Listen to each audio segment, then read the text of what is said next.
This is Andrevo, and as you go up this road here and turn right, that's where the commander is up there.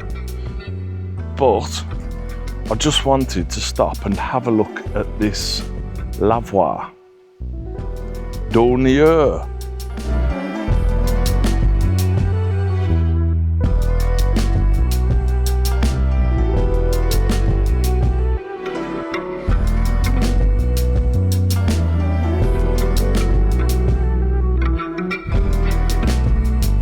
Where all the girls would come and do the laundry, or the men were out at work back in the day. You'd have seen the Knights Templars polishing their tunics and all sorts in this lavoir. They didn't have much else to do, so the Knights Templar.